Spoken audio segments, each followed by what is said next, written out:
ఈ పవిత్ర దినాన్ని ఇవాళ దీన్ని వక్రీకరించే ప్రయత్నం, దీన్ని చిన్నగా చేసి చూపెట్టే ప్రయత్నం, కేసీఆర్ గారి దీక్షను మరిపించే కుయుక్తులు కొంతమంది చేస్తా ఉన్నారు. కానీ ఒకటి మాత్రం వాస్తవం, తప్పకుండా తెలంగాణ చరిత్ర ఉన్నంత కాలం తెలంగాణ సాధన జరిగింది కేసీఆర్ నాయకత్వంలో అనే మాట ఎవరు దాచినా దాగదు అనే మాట ఈ సందర్భంగా నేను విజ్ఞప్తి చేస్తా ఉన్నా. ఎవరు ఎన్ని రకాలుగా వక్రీకరించినా ఇవాళ రాష్ట్రానికి నాయకత్వం వహిస్తున్న ముఖ్యమంత్రి తెలంగాణ ద్రోహిగానే గుర్తించబడతాడు, గుర్తుండిపోతాడు. కేసీఆర్ గారు తెలంగాణ సాధకుడిగా, తెలంగాణను 14 సంవత్సరాలు కొట్లాడి తెచ్చిన నాయకుడిగా చరిత్ర పుటల్లో మిగిలిపోతాడనే మాట కూడా నేను మీకు విజ్ఞప్తి చేస్తా ఉన్నా. ఈ పవిత్ర రోజును ఇవాళ మనందరం ఇక్కడ మేడ్చల్లో ఇంతమంది సమక్షంలో జరుపుకుంటూ ఉండడం చాలా సంతోషంగా ఉన్నది. కానీ కొంత బాధగా కూడా ఉన్నది. ఏ కేసీఆర్ గారి వల్లనైతే తెలంగాణ వచ్చిందో, ఇవాళ కేసీఆర్ గారి ఆనవాళ్లు తుడిచేసే క్రమంలో, ఆ కేసీఆర్ గారిని చిన్నగా చేసి చూపెట్టే క్రమంలో తెలంగాణ అస్తిత్వం మీదనే దాడి జరుగుతూ ఉన్నది. తెలంగాణలోని అస్తిత్వ ఆనవాళ్ల మీద దాడి జరుగుతూ ఉన్నది. మీరు గమనించండి ఏమేం జరుగుతున్నదో. నిన్నగాక మొన్న మన తెలంగాణ ఆర్టీసీ లోగోలో కాకతీయ కళాతోరణం మాయమైపోయింది. నిన్నగాక మొన్న అందులో చార్మినార్ మాయమైపోయింది. ఇవాళ తెలంగాణ తల్లిలో, తెలంగాణ తల్లి కాదు, వాళ్ళు పెట్టింది కాంగ్రెస్ తల్లి. ఆ కాంగ్రెస్ తల్లి ఏదైతే తెలంగాణ తల్లి అని చెప్పి ఇవాళ అక్కడ ముఖ్యమంత్రి బిల్డప్ ఇస్తా ఉన్నాడో అందులో బతుకమ్మ మాయమైపోయింది. ముందు బతుకమ్మ చీరలు మాయమైపోయినాయి, ఇవాళ బతుకమ్మ మాయమైంది. నిన్న రాష్ట్ర ప్రభుత్వం ఆ తెలంగాణ తల్లి కొత్తగా ఎట్లుంటుందో చూపెట్టే ఒక చిత్రాన్ని విడుదల చేయగానే సోషల్ మీడియాలో తమ్ముళ్ళు జోకులు వెలుస్తా ఉన్నారు. ఏమంటున్నారు? సెక్రటేరియట్ లో లంకె బిందెలు లేవని అర్థమైపోయిందట రేవంత్ రెడ్డికి. లంకె బిందెలు ఉంటాయని కొని వచ్చిండు, లంకె బిందెలు లేవు. అందుకే ఏం చేసిండు, తెలంగాణ తల్లి నెత్తి మీద ఉన్న బంగారు కిరీటాన్ని, అందులో ఉండే కోహినూరు వజ్రాన్ని ఇలా దొంగలెత్తుకపోయినరు అని చెప్పి మొత్తం సోషల్ మీడియాలో జోకులు వేస్తా ఉన్నారు. ఇవాళ కేవలం తల్లి కిరీటాన్ని మాత్రమే కాదు, ఒక దేవతా రూపంలో బ్రహ్మాండంగా మనం అందరం ఆరాధించుకునే విధంగా అద్భుతంగా తెలంగాణ ఉద్యమంలో జన్మించిన తెలంగాణ తల్లిని చిన్నగా చేసి చూపెట్టే ప్రయత్నం ఈ ముఖ్యమంత్రి చేస్తా ఉన్నాడు. ఆనాడు స్వాతంత్ర పోరాటంలో భారత మాత ఎట్లయితే పుట్టిందో, భారత మాత ఎట్లయితే జనించిందో, అట్లనే పాల సముద్రం చిలికినప్పుడు లక్ష్మీదేవి ఎట్లయితే ఆవిర్భవించిందో, ఉద్యమ కడలి మదనంలో తెలంగాణ తల్లి ఉద్భవించింది.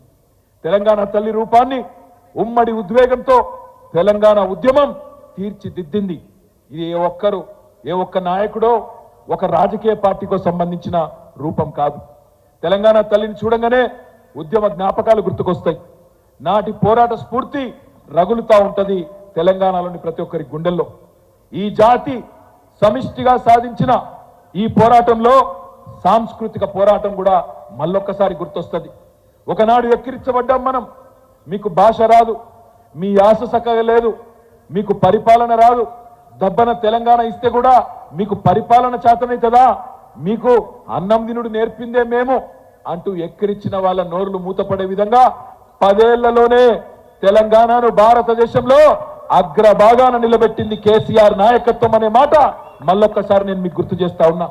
మన భాషను ఎక్కిరించి సినిమాలలో జోకర్లకు పెట్టి మన ఆట పాటల్ని ఈసడించి ఈ బోనాలేంది, ఈ మైసమ్మేంది, ఈ పెద్దమ్మేంది, ఈ ఎల్లమ్మేంది అని మన గ్రామ దేవతల్ని ఎక్కిరించిన వాళ్ళ నోర్లు మూతలు పడే విధంగా, సాంస్కృతిక ఆధిపత్యానికి తెరబెట్టే విధంగా, తెరదించే విధంగా ఎట్లా అయితే ఉద్యమంలో ఎదిరించినామో మళ్ళొక్కసారి తెలంగాణ తల్లిని చూడంగానే యాదికొస్తుంది. ఈ మహత్తర పోరాటంలో పుట్టిన తెలంగాణ జనని తెలంగాణ తల్లి. మనం భూమిని అమ్మ అంటాం, ధరణి అంటాం, అవని అంటాం, భూమాత అంటాం, తల్లి అంటాం, ధరిత్రి అంటాం. అట్లాగే దేశాన్ని కూడా తల్లిగానే కొలుచుకుంటాం, భారత మాత అంటాం. అట్లాగే మనం పుట్టిన గడ్డను మాతృమూర్తిగా చూసుకునే సంస్కారం ఉన్న నేల ఈ భారత నేల. అట్లాంటి ఈ భారతదేశంలో భారత మాత ఎంత అద్భుతంగా ఉంటుందో మీ అందరికీ నాకంటే బాగా తెలుసు. ఆనాడు మహాత్మా గాంధీ గారు మొట్టమొదటిసారి భారత మాతను వారణాసిలో పెట్టిండు. పెట్టినప్పుడు మహాత్మా గాంధీ గారు అనుకున్నది తప్పకుండా స్వాతంత్రం వస్తుంది, వచ్చినాక భారతదేశం ఉజ్వలంగా వెలగాలని చెప్పి భారత మాతకు బంగారు కిరీటం ఆభరణాలు అద్భుతంగా ఒక దేవతామూర్తిలాగా భారత మాతను వారణాసిలో ఏర్పాటు చేయడం జరిగింది. ఆ తర్వాత శ్రీమతి ఇందిరాగాంధీ గారు ఆనాటి ప్రధానమంత్రిగా హరిద్వార్లో ఆమె కూడా భారత మాతను పెద్ద ఊరేగింపు తీసి హరిద్వార్లో ప్రతిష్ఠించింది. ఆ మూర్తిని అట్లే ఉంచింది. అదే మాదిరిగా తెలుగు తల్లి మన రాష్ట్రం కలిసి ఉన్నప్పుడు ఆనాడు ఉమ్మడి ఆంధ్రప్రదేశ్లో అప్పటి పాలకులు తెలుగు తల్లిని పెట్టిండ్రు. మరి తెలుగు తల్లికి కూడా బంగారు కిరీటం ఉంటుంది, చేతుల కలశం ఉంటుంది, బ్రహ్మాండంగా ఒంటి నిండా ఆభరణాలు ఉంటాయి. అదే విధంగా పక్కనే ఉండే తమిళనాడులో అక్కడి తమిళ సోదరులు తమిళ తాయి అని పెట్టుకున్నారు. వాళ్ళ అమ్మకు తమిళ మాతకు తమిళ తాయి అని పేరు పెట్టుకున్నారు. ఆమెకు కూడా బ్రహ్మాండమైన కిరీటం, బ్రహ్మాండమైన వజ్ర వైడూర్యాలతో కూడుకున్న ఆభరణాలు. పక్కనే కర్ణాటకలో కన్నడ మాతకు కన్నడ అంబే అని పిలుస్తారు. మరి కన్నడ అంబేకు కూడా మొత్తం పైనుండి కింది వరకు దేవతామూర్తి మాదిరిగా చూడంగానే దండం పెట్టాలనిపించేటట్టు బ్రహ్మాండంగా ఒక దేవతామూర్తి రూపాన్ని ఇచ్చిండ్రు. మరి అదే పద్ధతుల్లో మన వైతాళికులు, మన తెలంగాణ మహానుభావులు, ఉద్యమ నాయకులు, ఇక్కడి రచయితలు, సాహితీవేత్తలు, ఇక్కడి కళాకారులు, కవులు అందరూ కూడా మొదటి నుంచి తెలంగాణ తల్లిని అద్భుతంగా కీర్తించుకున్నారు. ఒకనాడు మహాకవి దాశరథి గారు అన్నారు, నా తెలంగాణ కోటి రతనాల వీణ అన్నారు. దాంతో పాటు నా తెలంగాణ తల్లి కంజాతవల్లి అని 70 ఏళ్ల కిందట ఆనాడు దాశరథి గారు అన్నమాట. అదే విధంగా రావెల్ల వెంకటరామారావు గారు అనే ఒక కవి అద్భుతంగా చెప్పినాడు, వెలలేని నందనోద్యానమురా నా తల్లి తెలంగాణ అని చెప్పి గొప్పగా తల్లి తెలంగాణ గురించి మాట్లాడిన పరిస్థితి. ఇక మీకు తెలుసు ఉద్యమం గురించి అయితే ధూమ్ధాములు, బతుకమ్మలు, బోనాలు, ఆటపాటలతో ఇది మన సంస్కృతి, ఇది మన గొప్పతనం అని చెప్పి మనం చెప్పుకున్నాం. మరి అందుకే ఆనాడు ఉద్యమంలో పెద్దలు కేసీఆర్ గారి నాయకత్వంలో కవులు, కళాకారులు, రచయితలు, సాహితీవేత్తలు, ఎంతో మంది మహానుభావులు, శిల్పులు అందరూ కలిసి ఆనాడు ఈ ఉద్యమంలో తెలంగాణకు ఒక అస్తిత్వాన్ని, ఆ అస్తిత్వానికి ఒక రూపాన్ని కల్పిస్తూ తీసుకొని వచ్చి 2006వ సంవత్సరంలో ఆనాడు సమైక్య పాలకులు మన మీద పగబట్టి మనల్ని వెంటాడుతుంటే ఆ రోజు ప్రతిష్ఠించింది తెలంగాణ తల్లి.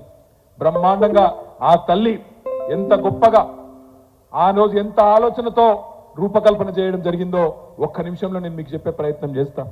ఒకవైపు తెలంగాణలోని ప్రతి ఆడబిడ్డ అలంపూర్ నుంచి ఆదిలాబాద్ దాకా, సూర్యాపేట నుంచి నారాయణ ఖేడ్ దాకా మొత్తంగా ఎక్కడికక్కడ దసరా పండుగ వచ్చిందంటే దానికంటే ముందుండే సద్దుల బతుకమ్మ కోసం ఎదురు చూసే రోజులు మీకు తెలుసు.